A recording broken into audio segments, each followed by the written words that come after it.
Quantos temos aqui na sala, Pablo? Estamos em 35, por enquanto. Pode começar, professor? Podemos começar? Tá ótimo. Pessoal, boa noite. Hoje nós temos aqui o prazer de receber o professor Luiz Goldack. Ele é médico da unidade de coronariopatias crônicas do INCOR, professor livre-docente da Faculdade de Medicina da USP e acho que, sem sombra de dúvidas, aí o maior especialista que eu conheço em angina refratária. A aula dele é inesquecível. Eu lembro quando eu era residente em 2013, ele falando, né, do tratamento sintomático da angina, e vamos ver aí as novidades que ele traz hoje, como é que evoluiu o tratamento da angina nesse período todo. Ele vai contar para vocês que, afinal de contas, a gente gosta de falar muito, né, de redução de risco cardiovascular, redução de mortalidade, de infarto, mas o paciente nos procura porque ele está com dor no peito. Independente da redução do evento, a gente precisa resolver o problema que mais impacta na qualidade de vida, que sem sombra de dúvidas é a angina. Eu vou passar a palavra para o professor Luiz aí. Todos vocês tenham aí uma ótima aula. Muito obrigado, Pita. Boa noite, Pablo. Boa noite a todos. Eu quero inicialmente agradecer essa apresentação do Pita. Obviamente, entre amigos, essas apresentações são sempre um pouco carregadas, exageradas, mas, de todo jeito, é uma alegria, uma satisfação, porque nesses tempos de pandemia, o convite que me foi feito para retomar esse tema, conselho da angina refratária. E o Dr. Pita colocou muito bem, e eu fico feliz que ele tenha iniciado a referência ao tema nesse sentido, que nós, cardiologistas, clínicos, intervencionistas e os próprios colegas da cirurgia cardiovascular, nós temos um pensamento muito convergente em relação ao paciente portador de síndrome coronariana crônica, que antigamente nós chamávamos de angina estável, em relação à redução do risco cardiovascular. O tema dessa noite, a angina refratária, vai numa direção complementar àquela da redução do risco, porque ela procura contemplar algo que jamais deve ser desconsiderado, jamais deve ser desprezado, que é a questão da qualidade de vida. E se vocês prestarem atenção no tema, no próprio subtítulo que me foi dado, é a questão de fim de linha ou um desafio a ser superado. Isso me foi colocado como uma questão, mas, obviamente, eu já respondo no meu slide de abertura que certamente não se trata de um fim de linha, e sim de um enorme desafio a ser superado. E o que nós vamos conversar essa noite é exatamente uma visão bem geral, e depois eu fico à disposição dos colegas que tiverem dúvidas mais específicas sobre quais são as nossas opções para que esse desafio possa ser superado. Muito bem, isto posto, nós lá na instituição coordenamos já há muito tempo, nós fundamos o Núcleo de Estudos e Pesquisa em Angina Refratária, e nós trabalhamos com alguns conceitos. Eu vou compartilhar com vocês como é que se dá a abordagem do paciente com diagnóstico presuntivo de angina refratária. Primeiro, nós entendemos, e nós temos alguns critérios dentro da nossa unidade para receber o paciente com diagnóstico presuntivo de angina refratária, é aquele paciente que tem sintomas debilitantes. E notem aqui o cuidado, eu vou comentar essa definição, sintomas debilitantes. Eu não falei necessariamente angina, nós temos pacientes que muitas vezes o desconforto entendido como angina é de menor monta, mas existe um equivalente, uma fadiga, um cansaço, uma grande limitação funcional nesse paciente. Mas esses sintomas devem ser atribuíveis, causados por isquemia objetivamente demonstrável. Esse é um aspecto da definição que não é universal, como se pudesse imaginar, porque algumas sociedades médicas entendem que se eu tenho um paciente sabidamente coronariopata, que se apresenta à clínica com sintomas claramente, do ponto de vista clínico, atribuíveis a essa doença arterial coronariana, a ausência de eu ter um teste cabal demonstrando isquemia não seria uma condição para excluí-lo do diagnóstico de angina refratária, uma vez que nós sabemos que os testes podem ter limitações na sua sensibilidade, na sua especificidade, na sua acurácia diagnóstica para isquemia miocárdica.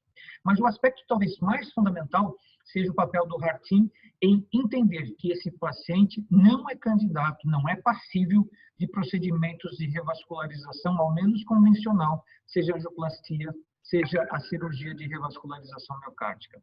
E esse número, meus amigos, vem crescendo. Estima-se que aproximadamente 10 a 15% de todos os pacientes submetidos à coronariografia terão anatomia desfavorável para a revascularização. Nos Estados Unidos, apenas se estima uma incidência anual de 100 a 150 mil novos casos. A cada ano, 100 a 150 mil novos casos, pacientes preencherão os critérios para angina refratária. Portanto, não é um problema incomum, é um problema que tende a crescer com o envelhecimento da população.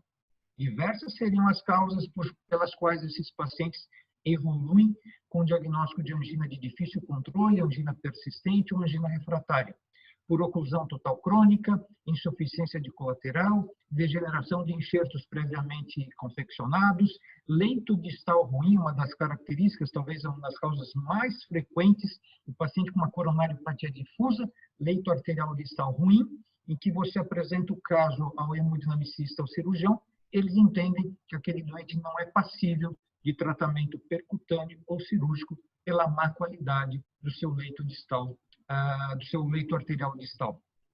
E, portanto, isso isso cria uma situação desafiadora. Se o Harting recusou esse paciente, se esses pacientes mantêm sintomas, o que nós podemos fazer para esses pacientes? E se, como eu antecipei, a minha resposta, a pergunta que me foi feita fosse fim de linha, eu terminaria minha apresentação aqui, agradeceria a todos, muito boa noite. Mas não, na verdade, isso representa, como eu disse, um desafio a ser superado. Como é que nós abordamos o nosso grupo quando nós aceitamos o encaminhamento dos colegas com um paciente com suspeita de angina refratária? Diagnóstico presuntivo de angina refratária. Bom, a primeira coisa que nós avaliamos no paciente é se esse paciente está sob terapia médica otimizada. E, nesse sentido, se esse paciente não estiver em terapia médica otimizada, eu não posso falar em angina refratária, eu devo maximizar essa terapia. Obviamente, há que se entender em que contexto nós estamos definindo terapia médica máxima, otimizada. Dentro do Sistema Único de Saúde, e a nossa instituição é um exemplo, o INCOR, nós temos restrições, nós temos fundamentalmente à nossa disposição os 3 agentes hemodinâmicos clássicos antianginosos, os beta-bloqueadores, os antagonistas dos canais de cálcio e os nitratos, tanto de ação prolongada quanto de ação rápida. E é o que nós temos. Mas eu vou mostrar a vocês que isso não define em absoluto terapia médica otimizada, mas é o que é disponível na rede pública. E qual é a importância dessa otimização do tratamento clínico da angina antes de rotular um paciente com angina refratária? Esse é um trabalho do nosso grupo, e foi conduzido pela doutora Luciana Dourado, conhecida de todos, em que nós pegamos aproximadamente 150 pacientes consecutivos que foram encaminhados ao nosso núcleo de estudos e pesquisa na angina refratária, com esse diagnóstico presuntivo de angina refratária, angina de difícil controle, para que fossem candidatos a quaisquer protocolos que eu vou apresentar ainda a vocês. E o que a doutora Luciana mostrou nesse estudo foi que a otimização, primeiro, dos antianginosos convencionais, entre a primeira e a terceira visita, isso na verdade é o 4º mês, significando maior percentual de uso dos agentes antianginosos e uma titulação forçada, uma titulação das doses que os pacientes vinham recebendo, e a adição, a inclusão de outros agentes, agora restritos seu uso ao nosso grupo, como a trimetazidina e a ivabradina, isso promoveu, nesses pacientes que foram encaminhados por nossos colegas como angina impossível de ser tratada, essa otimização, seja dos agentes antianginosos convencionais ou a adição de novos agentes antianginosos, uma redução significativa das crises de angina, basicamente a metade, e uma redução do consumo de nitratos de ação rápida para alívio sintomático, também de uma ordem expressiva. Portanto, a otimização da terapêutica medicamentosa,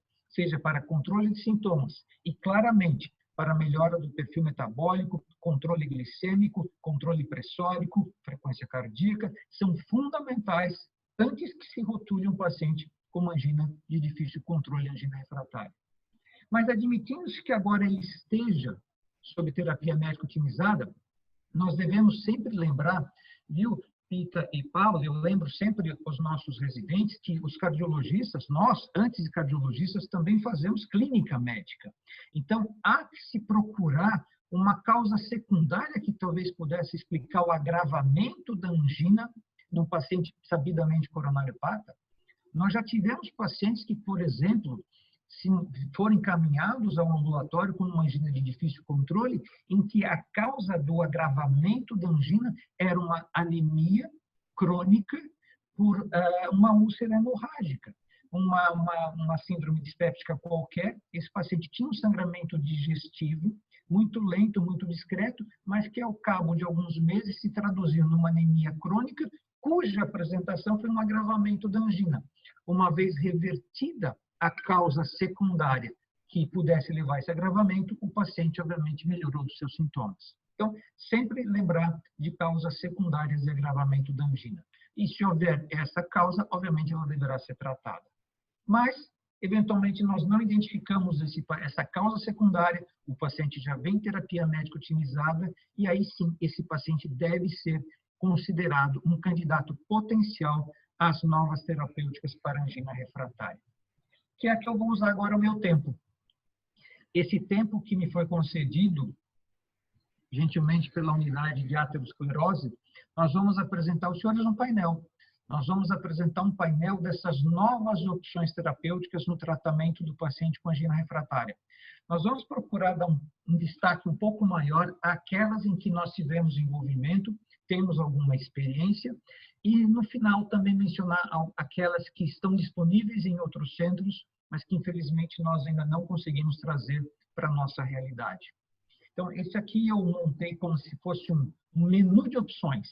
Veja, eu listei aqui, nós temos 2, 4, 6, 8, 10 situações. Então, primeira mensagem, o paciente portador de angina refratária não é um paciente sem opção de tratamento. Na verdade, é um paciente para o qual existem tantas opções que eu tenho que definir para esse paciente qual é aquela que eu vou implementar por esse motivo ou por aquele motivo. Eu queria dar um destaque que eu mencionei brevemente no trabalho da doutora Luciana em relação aos fármacos. Porque, como eu falei, essa tríade, os agentes antianginosos clássicos, na sequência histórica, os nitratos de ação prolongada, depois os beta-bloqueadores, os antagonistas de cálcio, sempre foram a base do tratamento do paciente com angina do peito. Mas nós sabemos que uma boa parcela dessa população ou deixa de responder a esse esquema ou tem limitações por tolerabilidade, já que eles mexem com o perfil hemodinâmico, frequência e pressão arterial dessa população, e eu não consigo, muitas vezes, uma utilização mais ampla desses fármacos. Razão pela qual novos agentes têm sido sempre discutidos, pesquisados, com mecanismos de ação muito próprios, complementares aos agentes hemodinâmicos. Aqueles que passam conosco lá no núcleo, na nossa unidade, sabem que nós conseguimos trazer a trimetazidina, foi o primeiro desses novos agentes antianginosos, novos na sua incorporação ao SUS, já estão no Brasil, a trimetazidina já está no Brasil há cerca de 20 anos, e só lembrar que a trimetazidina vai atuar naquelas alterações metabólicas que ocorrem durante a isquemia, em que existe um favorecimento da oxidação de ácidos graxos livres, que é uma via menos eficiente na situação de isquemia para a produção de ATP do que aquela da oxidação da glicose. E a trimetazidina tem exatamente esse mecanismo de ação. A trimetazidina não tem qualquer efeito hemodinâmico, portanto, não altera frequência cardíaca nem pressão arterial, e ela vai bloquear uma enzima-chave da beta-oxidação dos ácidos graxos livres, favorecendo a oxidação de glicose, revertendo essa menor produção de ATP. E já há muito, mas já há muito se sabe, tem sido bem documentada de maneira consistente, essa aqui é apenas uma meta-análise, o efeito anti-anginoso da trimetazidina. E aqui, até por conta de toda essa experiência, a trimetazidina que veio ao Brasil como um agente para ser utilizado na fase da terapia tripla hemodinâmica, apenas para aqueles pacientes refratários, cada vez mais se procura antecipar a utilização de trimetazidina. Trimetazidina não é um agente desenvolvido para angina refratária. A trimetazidina é um fármaco a ser usado no paciente com angina do peito. Notem nesse trabalho, com quase 900 pacientes sintomáticos com angina do peito, em diversas terapias de base, variando de monoterapia com beta-bloqueador até a terapia tripla, em qualquer um desses grupos de pacientes, a adição de trimetazidina promoveu uma redução significativa das crises de angina no intervalo de 2 semanas. Então, nós entendemos que, salvo se houver necessidade de um melhor controle do duplo produto por uma hipertensão não bem controlada, a nossa diretriz, inclusive, já preconiza, já recomenda a adição precoce de trimetazidina a pacientes em uso de beta-bloqueador, por exemplo, que se mantenham sintomáticos, se mantenham intolerantes ao esforço físico. Vocês também conhecem um outro fármaco, e talvez o conheçam mais no contexto da insuficiência cardíaca, que é a ivabradina.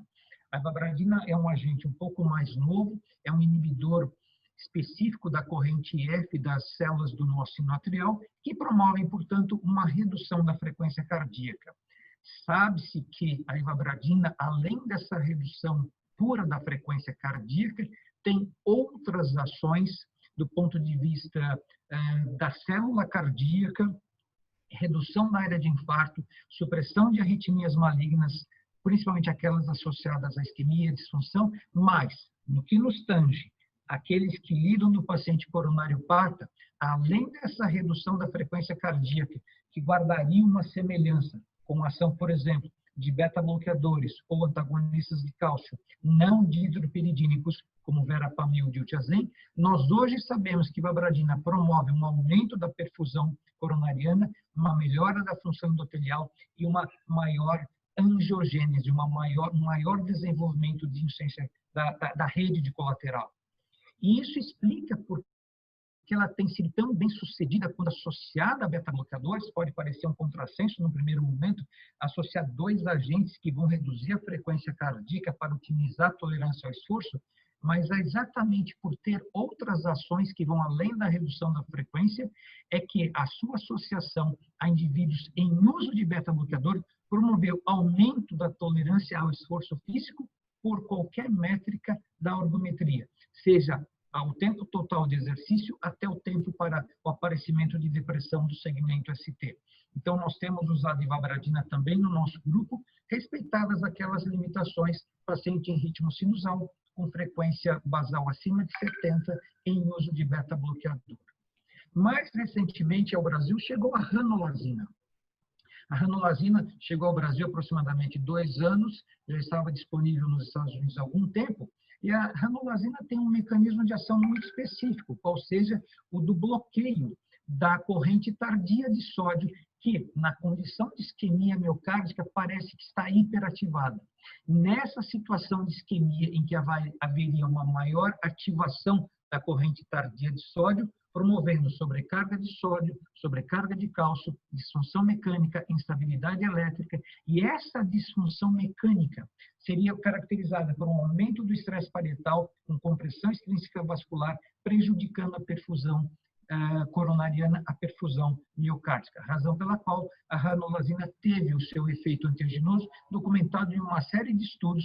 Eu aqui, no interesse do tempo, trago o benefício da adição de ranolazina à amlodipina em pacientes que se mantinham sintomáticos, uma associação que promoveu uma redução das crises de angina maior do que aquela promovida pelo antagonista de cálcio isoladamente. Isso vale para redução das crises de angina, isso vale para a redução do consumo de nitrato sublingual. Rapidamente agora, nós vamos passar por uma estratégia que teve algum impacto no final dos anos 90 e que depois perdeu o seu interesse, e agora parece que há uma recrudescência nesse interesse que diz respeito à terapia gênica. A terapia gênica, meus amigos, o conceito é aquela da manipulação de células somáticas através, isso aqui eu chamo a atenção, isso não é um coronavírus, isso é um adenovírus, que foi geneticamente modificado para superexpressar uma citocina angiogênica, no caso, o VEGF, e toda a ideia é que esse vetor viral modificado, carreando a sequência genômica, a sequência gênica de uma citocina angiogênica, infecte a célula do hospedeiro e essa célula agora comece a produzir essa proteína de interesse, no caso, um fator do crescimento do endotélio vascular, e a ideia é que nós possamos promover angiogênese, crescimento vascular, isso nós chamamos de angiogênese terapêutica. Como eu falei, no final dos anos 90, início dos anos 2000, havia uma grande expectativa que para pacientes com angina de difícil controle, essa estratégia pudesse promover o crescimento vascular, aliviando a isquemia miocárdica, aliviando os sintomas. Nos estudos randomizados, isso não ficou muito bem documentado, essa estratégia começou a ser abandonada, e mais recentemente, nos últimos 2, 3 anos, alguns grupos europeus, principalmente, começaram a resgatar a terapia gênica, novamente aqui num estudo com poucos pacientes, notem, 30 pacientes, 24 no grupo do vetor viral carreando VEGF, contra 6 no grupo controle, e através de um mapeamento eletromecânico e que permite também a quantificação da perfusão miocárdica, nós conseguimos ver nos pacientes do grupo tratado em relação ao grupo controle, no segmento de 3 e 12 meses, notem uma maior captação, uma maior, o sistema, o mapa polar está mais quente em relação ao grupo controle. Isso permitiu uma quantificação nesse estudo. E aí os autores tiveram cuidado de analisar os segmentos tratados e tiveram o segmento referência como controle do próprio paciente, e notem que apenas nos pacientes que receberam o vetor viral carreando essa citocina angiogênica e no segmento tratado, houve o aumento da reserva da perfusão miocárdica, mostrando o efeito local dessa injeção, no segmento à distância, no próprio paciente que recebeu esse vetor viral. Não houve esse aumento e certamente nada foi observado no grupo controle. A terapia gênica, em parte, perdeu o seu interesse porque a terapia celular começou a aparecer no início dos anos 2000 como uma estratégia que talvez pudesse levar a esse aumento da perfusão através da utilização de células indiferenciadas. Então, no início dos anos 2000, isso perdura até os dias de hoje, muito se imaginava, havia uma grande expectativa em relação ao destino de células transplantadas, diversos tipos celulares foram estudados em relação a essa capacidade de transdiferenciação ou produção de citocinas angiogênicas, uma ação parácrina, mas o que nos interessa é essa possibilidade mediada por uma ação parácrina, ou seja, a produção de fatores locais, citocinas angiogênicas, de se levar à neovascularização. Isso é o que nos interessa no capítulo angina refratária e terapia celular. Esse é um esquema que representa, inclusive, um dos protocolos que nós tivemos a oportunidade de conduzir lá no INCOR, em pacientes com angina, se não refratária, angina de difícil controle, mas que eram candidatos à revascularização miocárdica. Mas uma revascularização miocárdica incompleta, em que havia um território que não seria passível de revascularização. E foi nesse tipo de paciente que nós entendemos uma oportunidade para testar o potencial angiogênico dessas células retiradas do próprio paciente, da crista ilíaca do próprio paciente, no dia da cirurgia de revascularização, e as células isoladas no nosso laboratório eram injetadas sob visão direta durante a cirurgia naquelas áreas isquêmicas, viáveis, mas não passíveis de revascularização direta mediante a realização de um enxerto vascular. E a ideia é que essas células transplantadas pudessem levar ao aumento da perfusão miocárdica. Nós já concluímos os nossos estudos, concluímos um estudo multicêntrico e os dados foram submetidos e estão em revisão, razão pela qual eu ainda não posso compartilhar com os senhores.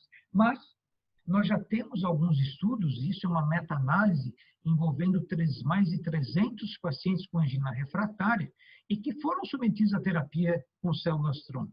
E notem que nessa meta-análise, já com mais de 300 pacientes, aqui assinalados em vermelho, aqueles que receberam a terapia com células-tronco, mostrando um aumento significativo na sua capacidade de realização de esforço físico, avaliada pela ergometria, E isso se traduziu tanto na intenção de tratamento quanto na realização do protocolo, uma redução da frequência de angina do peito e, pela primeira vez, um dado surpreendente para o qual ainda não há muitas explicações, o impacto positivo na redução do risco de eventos, especificamente morte por todas as causas, no grupo que recebeu as células-tronco comparativamente ao grupo mantido em terapia padrão. Portanto, a terapia celular é mais uma possibilidade ainda sendo estudada para controle sintomático dos pacientes com angina de difícil controle. Mais ou menos na mesma época, nós nos deparamos com alguns pacientes que não eram candidatos à revascularização miocárdica, mesmo incompleta, pela absoluta impossibilidade de realização de qualquer enxerto. Foi aí que nós resgatamos o programa de revascularização transmiocárdica laser. Para aqueles que não são familiares com a técnica, a revascularização transmiocárdica laser é um procedimento cirúrgico minimamente invasivo, através de uma toracotomia anterolateral esquerda, em que, através da administração, da aplicação de raios laser de alta potência, 800 watts, criam-se canais com 1 milímetro de diâmetro, e esses canais transfixam a intimidade do miocárdio, comunicando agora a cavidade ventricular, nós estamos vendo aqui a cavidade ventricular esquerda, com a intimidade do miocárdio. E a ideia é que haja, no primeiro momento, um aumento da perfusão tecidual por inibição, o sangue trafegaria por esses canais, e, num segundo momento, no momento mais tardio, através do crescimento vascular, até mediado pela reação inflamatória que o laser promove nessa situação. E já há algum tempo existem estudos, alguns estudos relativamente pequenos, eu diria, mostrando que pacientes com angina de difícil controle, notem aqui, né, pacientes com angina classe 4, uma vez submetidos à terapia de revascularização transmiocárdica laser, teriam uma redução significativa e sustentada da sua classe funcional de angina.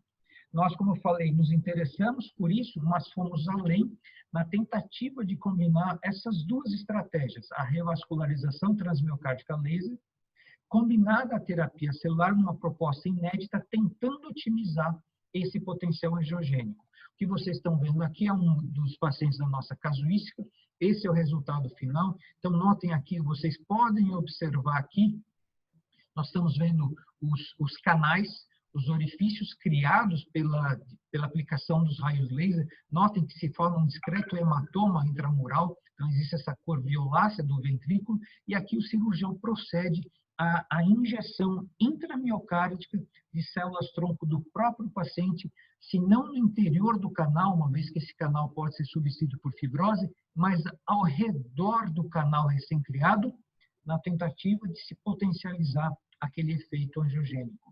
Nós mostramos já há algum tempo que nessa população com angina classe 3, 4, 6 meses após essa combinação, revascularização a laser mais células-tronco, uma redução significativa na classe funcional de angina. Na falta, e isso é importante, na falta de um grupo controle no seu estudo de segurança, não há como se excluir a possibilidade de um grande efeito até placebo para explicar essa melhora funcional. Razão pela qual nós procuramos uma documentação objetiva pela ressonância magnética, agora sob estresse, da redução da isquemia e estresse induzida avaliada, então, pela ressonância. Então, existe uma documentação subjetiva, que é até de maior monta, notem aqui, do que aquela objetiva, mas ainda assim mostrando que essa estratégia combinada é capaz de promover uma melhora da isquemia com uma potencial melhora clínica. Na sequência, nós trabalhamos com a questão das ondas de choque, a chamada revascularização extracorpórea mediada por ondas de choque. Vejam quantas estratégias invasivas e não invasivas têm sido procuradas, têm sido desenvolvidas para essa população.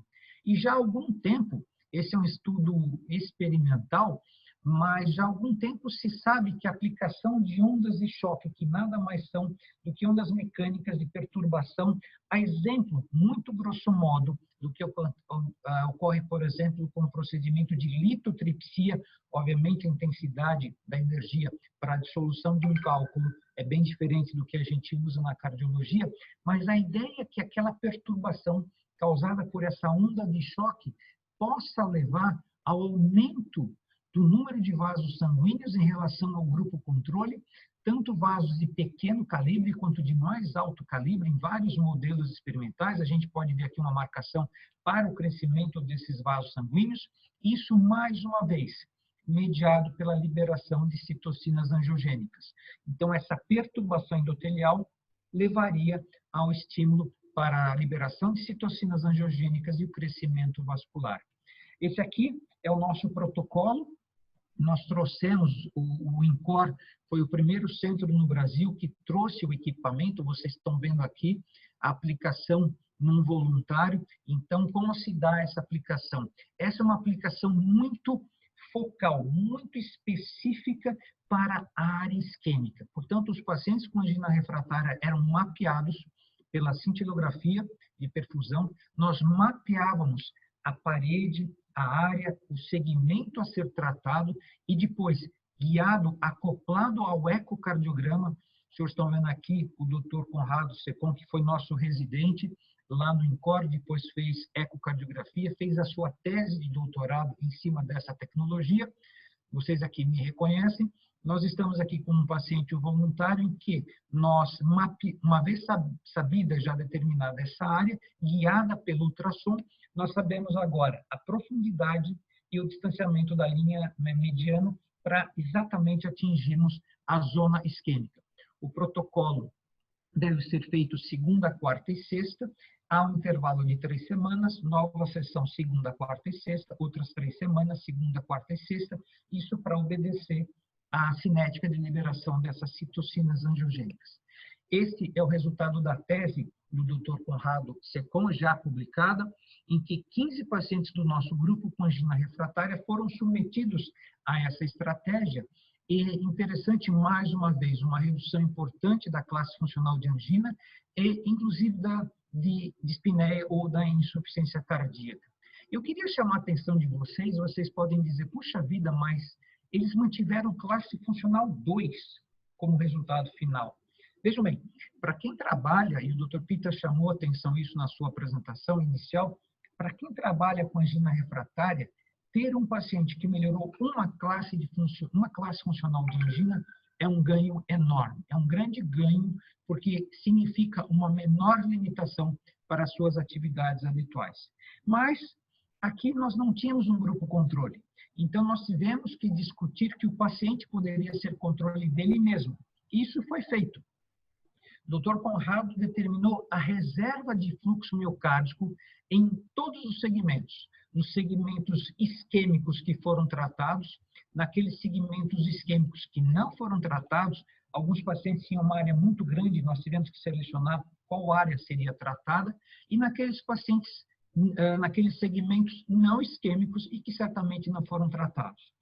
Notem vocês que, apesar na análise global do ventrículo esquerdo ter havido um aumento da reserva de fluxo nos pacientes que receberam a revascularização mediada por ondas de choque, esse aumento global se deveu exclusivamente ao segmento isquêmico tratado.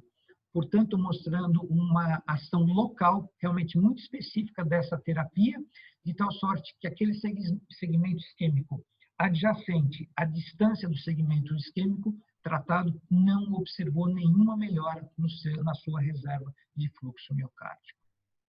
Uma outra estratégia que nós já há algum tempo nos envolvemos, eu diria nos últimos 2, 3 anos, diz respeito à reabilitação cardíaca. Vocês devem pensar, puxa vida, mas o paciente não tem angina refratária, não é o paciente que tem uma grande limitação, que não consegue tomar banho sem ter dor no peito, não consegue caminhar 10 passos sem ter dor no peito. Como é que nós conseguimos reabilitar um paciente? Obviamente, nós tivemos que tomar todos os cuidados. Essa reabilitação é feita lá no nosso instituto, lá no INCOR, junto à unidade de reabilitação cardiovascular, fisiologia do exercício, lá na própria instituição. E esse foi um estudo randomizado. Nós temos 2 grupos de pacientes, um grupo que faz e treina lá no INCOR e um grupo controle que recebe a orientação habitual de caminhadas de acordo com o seu limite de tolerância. Esse estudo ainda está em andamento, ele é coordenado no nosso grupo pela doutora Luciana Dourado, que é conhecida de todos, e eu trago aqui apenas, esse é um dado que nós tivemos a oportunidade de apresentar na SOCESP já há 2 anos, em que nós tomamos o cuidado de mensurar os níveis de troponina ultrassensível, porque havia um medo inicial de que essa sessão de exercício, nesse portador de coronariopatia difusa, com dor praticamente diária para qualquer atividade física, que uma sessão de atividade física pudesse levar a uma injúria miocárdica aguda, mediada pelo exercício, causada pelo exercício, razão pela qual nós dosamos a troponina ultrassensível, e nós, nessa população, não conseguimos documentar esse aumento da troponina ultrassensível, mostrando que, se tomados os devidos cuidados, com educador físico preparado, médico em sala, todos os cuidados para a prática da reabilitação, uma única sessão não determinou, não expôs esse paciente a risco. A pandemia, infelizmente, interrompeu esse estudo, a inclusão dos últimos pacientes, mas nós esperamos que agora, com a retomada das nossas atividades, os últimos pacientes possam ser incluídos para que a gente tenha os resultados finais, talvez no primeiro semestre agora do próximo ano. Uma outra estratégia, essas estratégias que eu mencionei para vocês, de alguma maneira nós tivemos envolvimento. Vocês sabem dos novos fármacos, terapia gênica foi minha tese de doutorado, terapia celular estamos envolvidos, terapia por ondas de choque, revascularização a laser e a reabilitação cardíaca.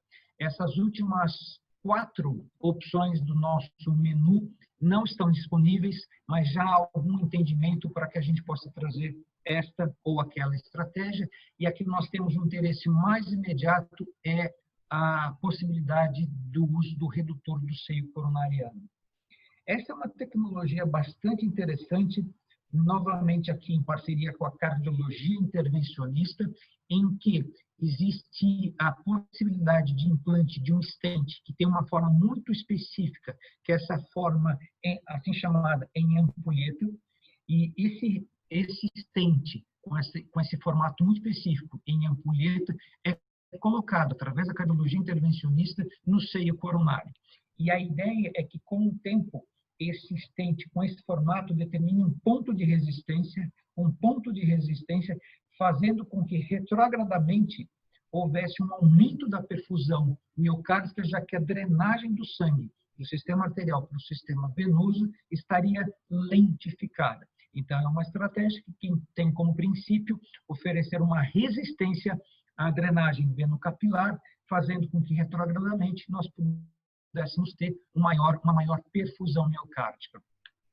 Esse é um estudo, talvez um dos primeiros que tem estabelecido esta tecnologia, porque é um estudo que teve muito cuidado em relação ao efeito placebo dessa tecnologia. Foram um pouco mais de 100 pacientes incluídos nesse estudo, e esse estudo teve esse cuidado, essa elegância de ter um grupo controle em que todos os procedimentos do grupo tratamento foram replicados. Então, os pacientes do grupo controle, muito semelhante ao Orbita Trial. Então, esses pacientes eram levados ao laboratório de hemodinâmica, se obtinham acesso vascular, eram manipulados, fone de ouvido para ouvir uma música, mas eles não sabiam se receberam ou não receberam o stent no seio coronário. E aí eles eram dispensados para o segmento habitual. Mas antes de eu mostrar a vocês os resultados desse estudo, eu queria chamar a atenção de um dado que, quando da publicação, me causou uma certa estranheza. E esse trabalho está publicado no New England. Então, notem aqui comigo que nós temos pouco mais de 100 pacientes, são 104 pacientes, que, para entrar no estudo, deveriam preencher o critério de angina refratária para que pudessem ser candidatos a uma terapia experimental. O que eu quero chamar a atenção é que não havia nenhum paciente em classe 1, 2, perfeito, sintomas limitantes, a maior parte em classe 3, 4, até aqui está indo tudo bem. Função ventricular preservada, que é o que costuma acontecer nessa população, mas vamos ver aqui o número de medicações antianginosas sendo utilizadas para pacientes em classe 3, 4. Número de fármacos antianginosos para pacientes classe 3, 4. 0. 8%, 6%. 8%, 6% dos pacientes com angina 3, 4 não estavam tomando nenhum agente antianginoso e foram convidados a participar do estudo. Um agente antianginoso, 19%. Ou seja, se eu somar nenhum ou um, eu tenho que mais ou menos um quarto dessa população com angina classe 3 predominante ou 4 estavam recebendo ou nenhuma terapia antianginosa ou um único fármaco, provavelmente beta-bloqueador. E aí foram rotulados como refratário e convidados a participar do estudo. Então, só uma observação, um cuidado, por isso que eu abri a minha apresentação sobre o critério, como conduzir, como abordar um paciente com angina do peito. Mas vamos aos resultados. E aqui nós temos os dados de 6 meses em relação à melhora de classe funcional e à melhora média da classe funcional. Temos aqui a melhora de pelo menos uma classe, a melhora de pelo menos 2 classes. E o que eu queria, mais uma vez, eu vou me deter aqui nesse slide, para que vocês entendam, que vocês possam apreciar, como qualquer estudo para pacientes com angina refratária deve ter realmente esse cuidado do grupo controle ser o mais próximo possível do seu grupo de intervenção. Notem aqui comigo. Vamos pegar o extremo aqui, pelo menos 2 classes de melhora. O grupo tratamento ativo, 35% dos doentes tiveram 2 classes de melhora, 15%, essa diferença foi significativa, portanto, o grupo tratamento foi muito melhor. Está muito bem. Mas eu tenho pacientes com angina refratária, que eu levo para a hemodinâmica, eu deito à mesa, acesso vascular, manipulo o paciente, o doente vai embora, ele não recebeu nada. No intervalo de 6 meses, 15% deles melhoraram pelo menos 2 classes funcionais. Isso é o que nós chamamos do efeito placebo, para uma população que, como o Dr. Pita colocou no título da aula, que é que foi ele, fim de linha. Então, alguém diz para o paciente, seu João, Dona Maria, o seu caso é fim de linha, mas nós talvez tenhamos uma solução, porque isso, porque aquilo. O doente aceita e, simplesmente por participar desse procedimento, 15% deles é, doutor, eu estou muito bem. Eu era um classe 3, hoje eu sou um classe 1. Então, só para a gente tomar realmente esse cuidado. E aqui vocês estão vendo o mesmo dado, que é a mudança da classe funcional.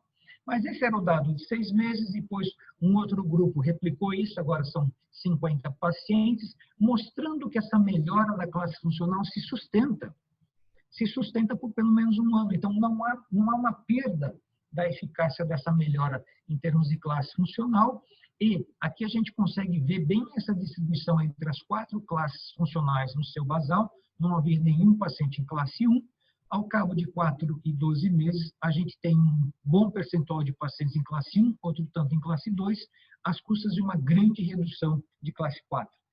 Mas será que esse procedimento é seguro? Não há complicações?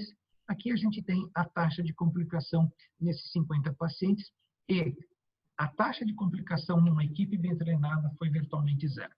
Por que eu estou caminhando para o final e eu trouxe a redução no seio coronário? Porque nós já tivemos entendimento com o professor Alexandre Abizaid, que recentemente assumiu a diretoria do Serviço de Hemodinâmica da nossa instituição. Nós já iniciamos tratativas para trazer essa tecnologia ao Brasil. Nós temos os pacientes, o professor Abizaid tem como desenvolver a expertise, o aspecto técnico lá no nosso grupo, então, no grupo de hemodinâmica, eu digo. Então, quem sabe para o próximo ano, essa deva ser mais uma opção a ser disponibilizada aos nossos pacientes com angina intratável. E, finalmente, rapidamente, as últimas 3 opções do nosso cardápio. Uma seria a contrapulsação externa. Nós não temos a contrapulsação externa. A contrapulsação externa é largamente utilizada nos Estados Unidos. Na última contagem, havia mais de 600 aparelhos em diversas clínicas de angina refratária sendo utilizados. Então, rapidamente, o que nós temos é um princípio que, do ponto de vista hemodinâmico, lembra muito do balão intra-aórtico, mas, obviamente, agora nós estamos falando da contrapulsação externa, em que manguitos são colocados nos membros inferiores, vocês estão vendo aqui. Esses manguitos são acoplados a um sistema pneumático, vocês estão vendo aqui, sempre monitorado pelo eletrocardiograma. E o que existe na ativação da contrapulsação, é uma insuflação sequencial ascendente, portanto, do mais distal do terço médio para o mais proximal. Então, existe uma insuflação ascendente sequencial nesses manguitos, num primeiro momento, aumentando muito o retorno venoso. Ao fazê-lo, melhora a perfusão coronariana e, na etapa final do ciclo, de cada ciclo, o que existe é a desinsuflação simultânea dos 3 manguitos, e ao fazer isso, isso acaba por diminuir, por evento Venturi, diminui muito a resistência periférica, facilita o esvaziamento cardíaco, portanto, diminui trabalho. Se diminui trabalho, diminui consumo. Se diminui consumo, deve melhorar a angina. Eu não tenho tempo, mas existem diversos mecanismos imputados para o benefício clínico, e essa estratégia tem grau de recomendação nas diretrizes norte-americanas, portanto, já está validada, mas muito desses mecanismos concorrem para a colateralização, que é o aumento de perfusão e a redução da isquemia. E, obviamente, há sempre que se considerar o efeito placebo do fato do paciente se perceber sendo tratado com uma tecnologia nova. Nós não a temos no Brasil. Uma outra técnica que nós tivemos um contato muito periférico, muito marginal, a da neuroestimulação. Esse é todo um capítulo. Aqui nós temos uma revisão recente deste ano sobre novas estratégias não farmacológicas no manuseio dos pacientes com angina intratável. Existe todo um capítulo referente à neuromodulação. Nós temos um protocolo que nunca foi muito desenvolvido em parceria com a divisão de neurocirurgia do Hospital das Clínicas, que é através da neuroestimulação de cordão espinal. Existe a possibilidade de inserção de um catéter no canal medular. Esse catéter ele passa a ser colocado mais ou menos na transição da coluna cérvico-torácica, cérvico-dorsal, e, mediante um eletrodo, um gerador, a exemplo de um gerador de marca-passo, existe a possibilidade de se promover neuroanalgesia por estimulação do cordão espinal.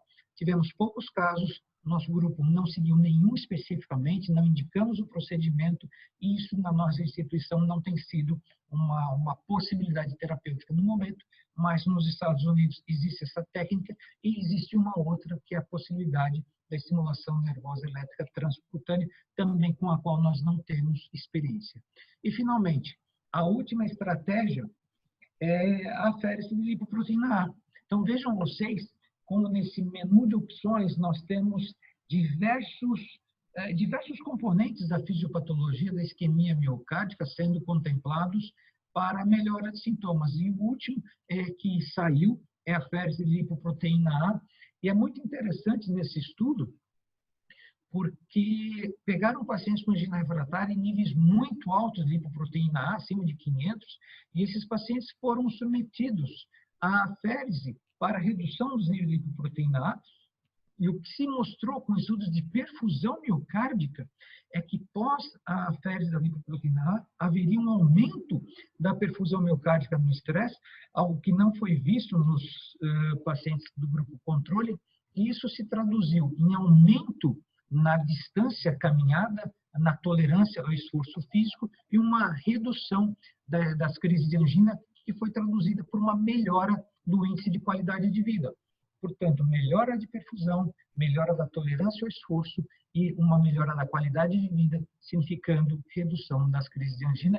Nós também não temos nenhum protocolo no momento que contemple a aférese de lipoproteína A. Eu estou chegando ao final da minha apresentação e eu queria deixar aqui só uma mensagem final, Pita, para os nossos amigos que nos acompanharam em relação ao que representa tratar um paciente com angina do peito, uma angina de difícil controle. E eu vejo aqui essa foto, muito o que eu vejo nos meus pacientes na minha unidade. Então, a gente tem aqui um paciente experimentando um episódio de angina e ele sente a angústia, ele sente a dor, mas notem que ele olha para alguém como pedindo suporte. E é exatamente o que podemos imaginar bem a ser a esposa desse paciente. Ela o abraça dizendo: eu estou aqui, eu vou lhe dar apoio, você não está só.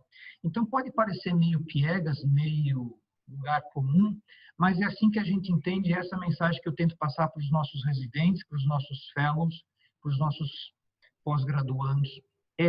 Quando eu recebo um paciente com angina intratável, veio para o nosso ambulatório, a primeira coisa que eu tenho é de desconstruir o conceito de que esse paciente era um fim de linha. Eu dizia a ele, seu João, Dona Maria, muito pelo contrário. O senhor veio para nós porque nós temos tantas opções que vai ser difícil escolher qual vai ser. E só esse acolhimento, nós já mapeamos isso, dá tranquilidade e impacta positivamente nas crises de angina do nosso paciente.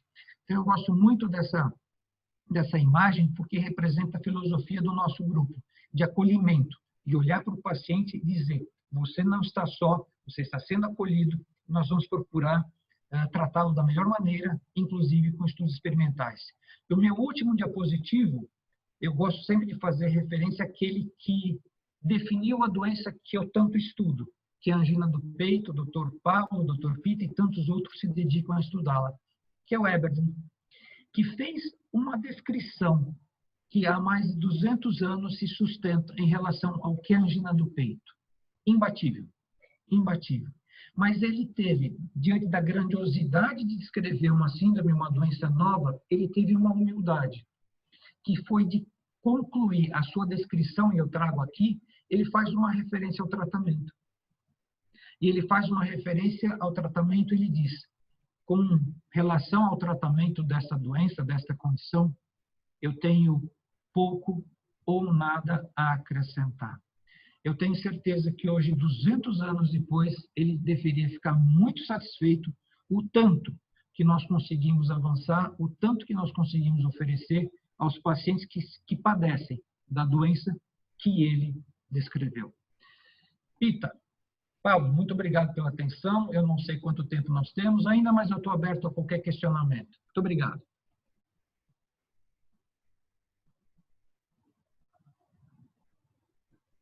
Ótima aula. Muito obrigado ao professor Goldak, um amigo aí, todo mundo que fez residência no INCOR, né? Ele como uma referência no assunto, não só da angina refratária, como da cardiologia e da medicina em geral. E no assunto difícil, especificamente, é um desafio não só tratar, mas diagnosticar a angina. Diagnosticar a doença coronária, a gente tem muitas ferramentas, né? Tem uma série de exames não invasivos e invasivos. A gente não costuma ter dúvida que o paciente tem ou não tem doença arterial coronária. Agora, a angina, muitas vezes, é um sintoma subjetivo, o paciente fica muito angustiado, ele não sabe se aquele sintoma tem um risco iminente de morte, ele pode esperar, ele descreve mal, e a única ferramenta que a gente tem para fazer o diagnóstico ainda é a história. Não adianta fazer cintilografia, não adianta fazer angiotomografia cateteriza, porque o diagnóstico é pela história. O fato de ter obstrução grave ou uma obstrução moderada não necessariamente se correlaciona com a gravidade da angina. E o tratamento é desafiador também por vários motivos. Nem sempre revascularizar ajuda os pacientes multiarteriais. O leito nativo pode ser ruim, então mesmo operando ele continua tendo aí algum tipo de sintoma. Às vezes é difícil fazer uma revascularização completa e ramos que a gente não se preocupa do ponto de vista prognóstico, uma pequena artéria diagonal, uma marginal que a gente deixa para trás, que não vai impactar do ponto de vista de evento, continua impactando do ponto de vista de sintoma. O tratamento padrão que a gente tem no SUS, ele é muito limitado, basicamente beta-bloqueador, bloqueador de canal de cálcio e nitrato, traz muito efeito colateral, então o paciente nem sempre consegue tomar as medicações mais modernas, trimetazidina, ranulosina e vabradina, infelizmente, são muito caros. Então, é um desafio, tem que ouvir o paciente, tem que tentar entender, né, que tipo de tratamento desse cardápio amplo que o Dr. Goda colocou, a gente consegue oferecer para cada paciente. Vou fazer uma pergunta aqui que o Edson Fabrini colocou, vou tentar também já fazer um gancho nisso. Ele falou que no caso do paciente que já usa beta-bloqueador, ele vai associar bloqueador de canal de cálcio, a gente tem que sempre usar amlodipina ou tem alguma contraindicação a usar o diltiazem ou verapamil pelo risco de ele fazer uma bradicardia, eventualmente um bloqueio. Eu queria também perguntar para o senhor, professor, qual que é o perfil exato de paciente que você acha que vai se beneficiar mais de beta-bloqueador, mais de bloqueador de canal de cálcio, em quem usar trimetazidina, em quem usar ranulosina? Se tem algum grupo que se encaixa mais no perfil de cada medicação? Ok, vamos lá. Foi o doutor Edson que perguntou, Pita, o Edson? Isso, Edson Fabrini. O Edson é o seguinte, na nossa experiência hoje, e já vem de algum tempo, o uso dos antagonistas dos canais de cálcio não ditropiridínicos, como o diltiazem e o verapamil, realmente representam uma minoria daqueles pacientes em que você opta pela classe antagonistas dos canais de cálcio. Você tocou bem, existe essa recomendação, inclusive nas diretrizes, esse cuidado, porque essa associação de diltiazem beta-bloqueador, verapamil beta-bloqueador, pode levar a graus variáveis de não só de bradicardia mais intensa, mas eventualmente um grau de bloqueio mais intenso. Então, nós temos evitado, não é uma opção, essa associação de diltiazem beta-bloqueador, verapamil beta-bloqueador, a gente gosta muito dos dihidropiridínicos. Outra coisa que a gente não é muito do perfil da angina refratária, você viu em alguns trabalhos, a questão de disfunção ventricular esquerda. Mas se eventualmente você tiver um paciente com disfunção ventricular esquerda e ainda angina refratária, eu definitivamente não usaria diltiazem e verapamil, e aí sim eu insistiria nos beta-bloqueadores, ainda mais se esse paciente tem disfunção, e se for preciso, como antianginoso, um controle melhor da pressão, o antagonista de cálcio. Quando é que, então, por outro lado, a gente consideraria o uso do diltiazem e verapamil? Naquele paciente que você precisa de um melhor controle da frequência cardíaca e ele tem alguma contraindicação, uma baixa tolerabilidade aos beta-bloqueadores. Então, aí você precisa lançar mão de um agente para redução de frequência de diltiazem e verapamil. Neste mesmo sentido, e o Pita já me provocou, você tem a ivabradina como alternativa. Então, você tem a ivabradina como uma alternativa para redução de frequência sem qualquer outro grande efeito hemodinâmico. Então, Edson, fazer a receita do paciente com angina refratária, com angina de difícil controle, é um enorme desafio, mas é um desafio que me fascina, porque o Pita colocou bem, existem pacientes e pacientes, os pacientes são muito diferentes, pacientes com uma diagonal pequena e que tem muita dor, pacientes com duplo produto controlado e que continuam com dor, pacientes muito hipertensos e que têm dor. Então, você tem que escolher qual o melhor esquema para aquele paciente. E só um cuidado, para fazer um gancho, o Pita me perguntou quando eu uso o quê, e ele falou, é muito difícil, às vezes, você não só fazer o diagnóstico da angina, Pita, mas, eventualmente, qual é o mecanismo provocador da isquemia que esteja determinando a angina. E eu não sei quantos ainda estão nos ouvindo, mas o Pita colocou com muita propriedade, e esse é um conceito que residentes, fellows, ninguém pode não ter.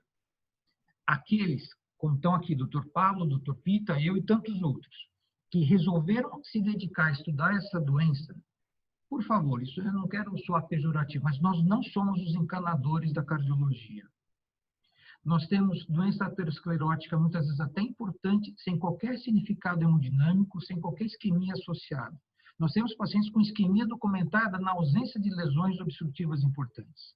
Portanto, fazer doença arterial coronariana como especialidade não é, se o doente leva a mão ao peito, eu vou procurar a estenose e me livrar da estenose porque eu vou ter resolvido o problema. E por que eu estou fazendo esse gancho? Porque se eu tenho dificuldade de fazer o diagnóstico de angina, imagine se de angina vasoespástica ou de angina microvascular. E se for angina vasoespástica, e eu seguir uma diretriz que diz primeira classe, beta-bloqueador, esse doente vai piorar da angina. Esse doente vai piorar da angina. Aí você diz, porque a dose não está otimizada, você aumenta a dose do beta-bloqueador. Ele piora da angina, porque é uma angina vasoespástica. Então, o Dr. Pita colocou, é difícil fazer diagnóstico de angina, porque é clínico, eu não tenho um anginômetro, é clínico, eu muitas vezes não consigo fazer qual é o mecanismo preciso causador dessa isquemia e eu tenho que vir com uma receita. E, Pita, só para finalizar, você me perguntou da trimetazidina. A ideia hoje é que, se a gente lembrar que os beta-bloqueadores, por exemplo, reduzem, o paciente com angina estável linear fixo, vamos imaginar, os beta-bloqueadores reduzem a demanda por ATP, reduzem trabalho, portanto, reduzem a necessidade de ATP. E que a trimetazidina otimizaria a produção de ATP, essa associação precoce, beta-bloqueador e trimetazidina, é muito eficaz e muito racional do ponto de vista fisiopatológico.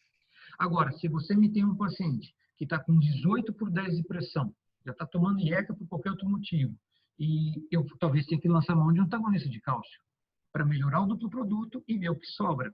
Então, sinta o paciente e veja qual é o elemento que você quer atacar.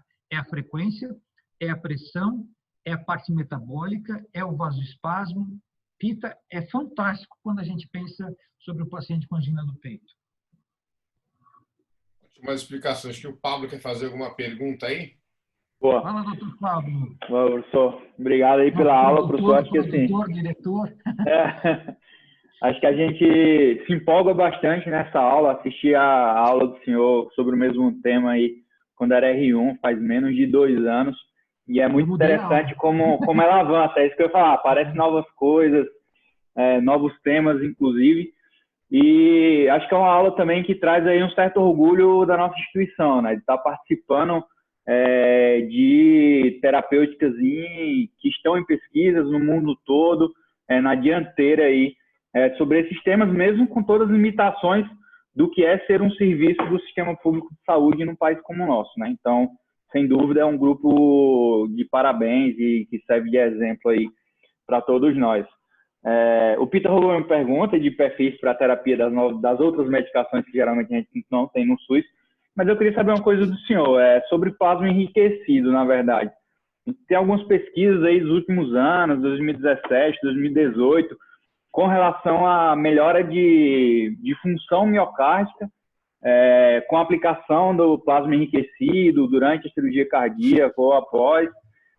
Saiu, inclusive, uma revisão aí esse ano sobre o tema em relação à melhora de função. Em relação a sintomas, em relação à angina, tem alguma coisa? Tem alguma aplicação? Tem algum estudo em andamento?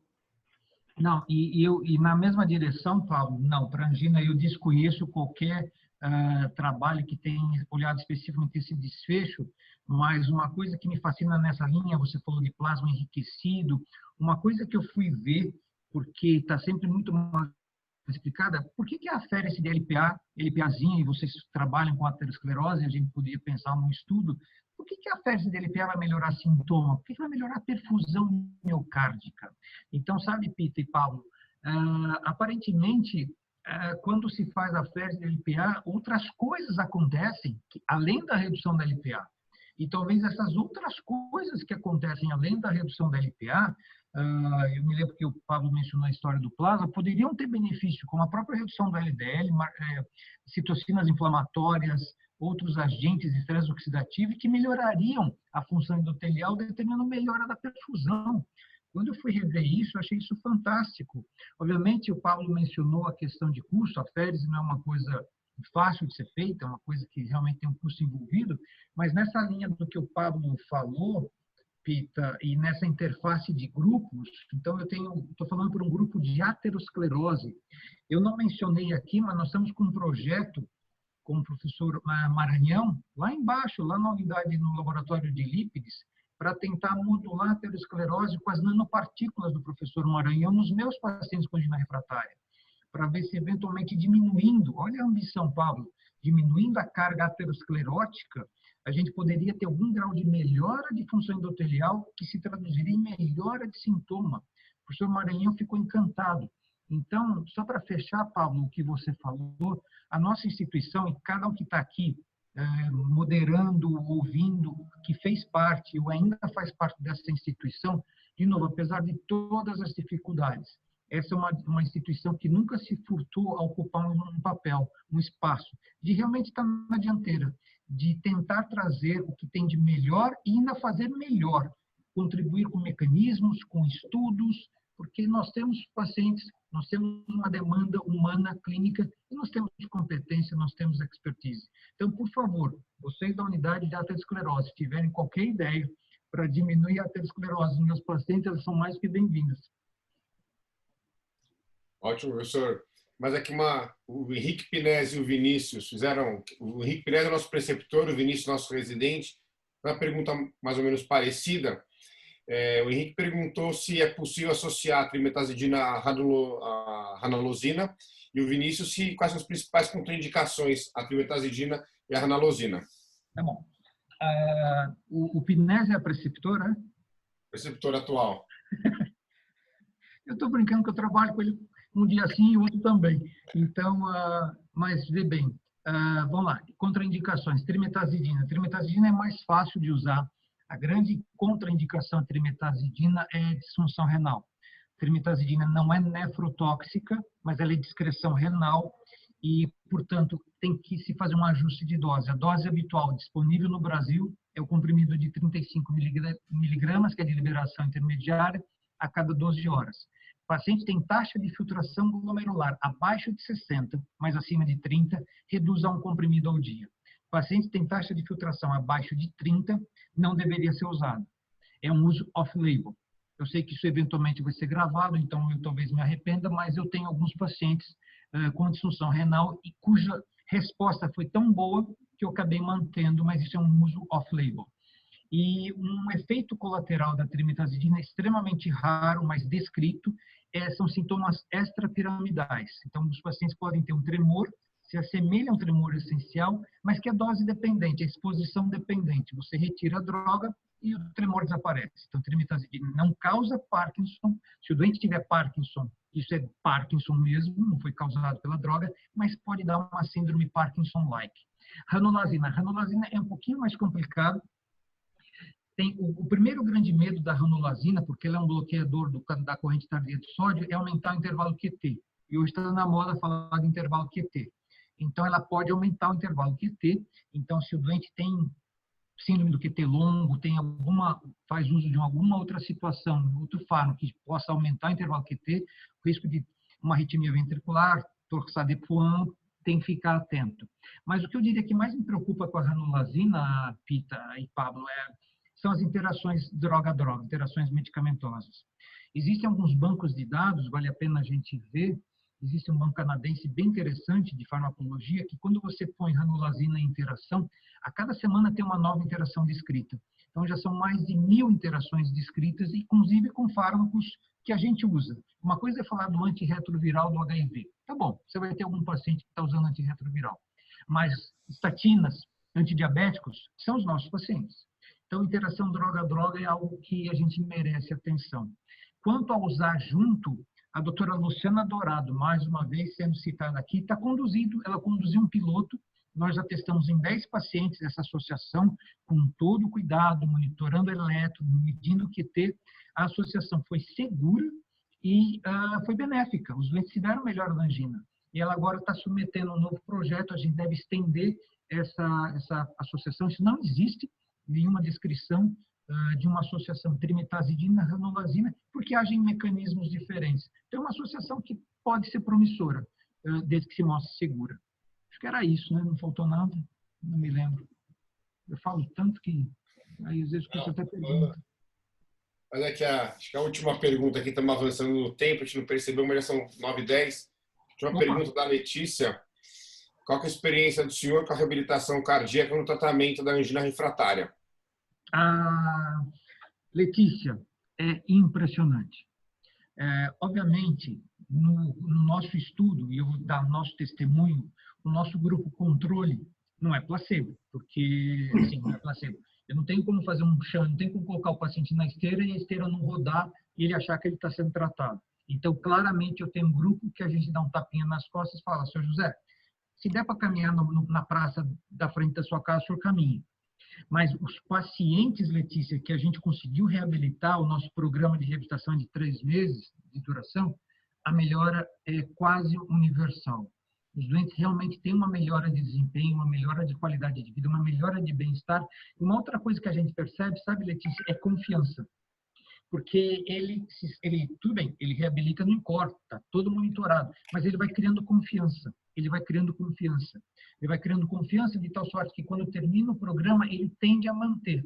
E isso é uma coisa importante. Uma das limitações, viu, Letícia, que a gente viu no nosso programa, é que se ele para a reabilitação, ele perde o benefício. Então, parece que esse benefício da reabilitação é durante a reabilitação. Então, alguns perderam o estímulo, moram numa cidade, não tem a pracinha, parou de fazer exercício. No primeiro retorno, depois de alguns meses que terminou o protocolo, falou, doutor, eu estava tão bem, a dor voltou. Então, a ideia vai ser, quando a gente terminar o programa, de talvez ter um programa realmente sustentado de alguma forma de reabilitação, ainda que à distância, mas é algo que eu gostaria de investir. Acho que a casa tem condição de fazer isso, não é tão complexo, não é tão custoso como trazer esses equipamentos, e vale a pena, realmente vale a pena. Então, eu estou bem animado com a reabilitação. Acho que, pelo avançar da hora aí, vamos agradecer ao professor Luiz Golda, que acho que todo mundo gostou bastante aqui, comentários muito positivos e um bom feedback aqui no bate-papo no Instagram. Queria agradecer o senhor aí pela atenção, pela excelente explicação e dizer que a gente vai continuar mandando bastante pacientes aí para o senhor, que você resolve lá muitos dos nossos problemas no ambulatório.